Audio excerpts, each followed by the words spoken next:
नमस्कार दोस्तों, India news के डिजिटल प्लेटफॉर्म पर आपका स्वागत है। मैं अभिषेक सिंह। हम बात कर रहे हैं पड़ोसी मुल्क पाकिस्तान की, जहां सब कुछ ठीक नहीं है। जी हां, वहां राजनीतिक अस्थिरता तो बनी हुई है, वहीं सिविल वॉर जैसी स्थिति भी खड़ी हो गई है। और इस गृहयुद्ध जैसी स्थिति खड़ी होने के पीछे कई एक कारण हैं।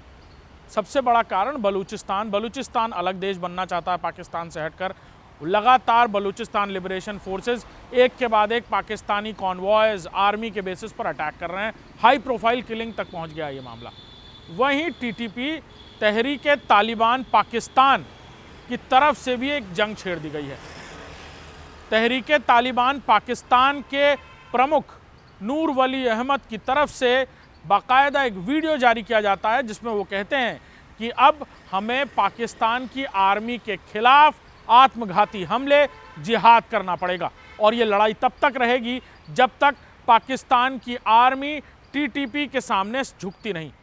आपको बता दें कि अफगानिस्तान की सीमाएं और ख़ास तौर पर पख्तून के इलाकों में पाकिस्तान की हुकूमत के बावजूद टीटीपी का सिक्का बोलता है और वहाँ पूरी तरह तहरीक तालिबान पाकिस्तान की हुकूमत चलती है। उन इलाकों से लेकर अलग अलग इलाकों में तहरीक तालिबान ने अपने पैर जमा रखे हैं। और अब उनके प्रमुख की तरफ से जारी किया गया यह वीडियो ना सिर्फ विस्फोटक रिएक्शंस दे रहा है, बल्कि पाकिस्तान में अलग अलग जगहों पर अलग अलग घटनाएं आने वाले दिनों में हो सकती हैं। तहरीक तालिबान की तरफ से जारी किए गए इस वीडियो में यह कहा गया कि पाकिस्तान की सेना कई बार न सिर्फ बलूच बल्कि पश्तून युवाओं को सिर्फ इसलिए निशाना साधती है कि कहीं वो अपने हक की आवाज़ ना उठा पाएँ। कई लोगों को अलग अलग असाइलम्स और सेंटर्स में टॉर्चर किया जा रहा है और इन सब का हिसाब लिया जाएगा। पूरे तौर पर कहा जाए तो टीटीपी प्रमुख ने इस वीडियो के जरिए पाकिस्तानी सेना के खिलाफ एक जिहाद शुरू कर दिया है और अब पाकिस्तानी सेना और टीटीपी आमने सामने की लड़ाई में आमने सामने आकर खड़े हो गए हैं।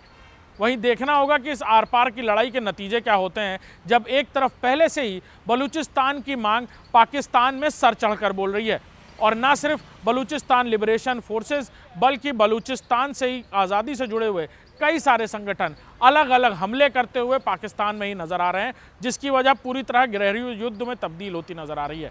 उम्मीद की जा रही है कि जल्द ही कुछ इंटरनेशनल जो संगठन है वो इस पूरे मामले पर कोई सीज़फायर जैसी सिचुएशन लाएंगे और ख़ास तौर पर पाकिस्तान में बलूचिस्तान की मांग और फिर अलग अलग संगठनों की गई मांगों को लेकर देखना होगा कि पाकिस्तान में स्थिरता कैसे बन पाती है।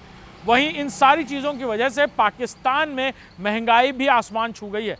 वहाँ के लोग अलग अलग प्रतिक्रियाएं दे रहे हैं और बता रहे हैं कि 2001 में जब पाकिस्तान में दहशतगर्दी ख़त्म हो गई थी, तो दोबारा 2022 में ये दहशतगर्दी फिर कैसे शुरू हो गई। कैसे पाकिस्तान में ही रहने वाले लोग सुबह निकलते हैं और उन्हें पता नहीं होता कि वो शाम को घर पहुंचेंगे, किसी ब्लास्ट, किसी आत्मघाती हमले, किसी शूट आउट में कहीं उनकी मौत ना हो जाए।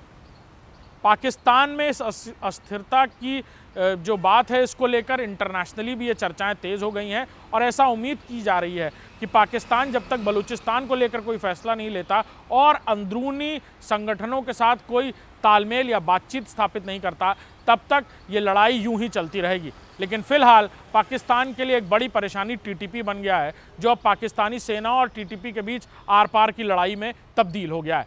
नमस्कार।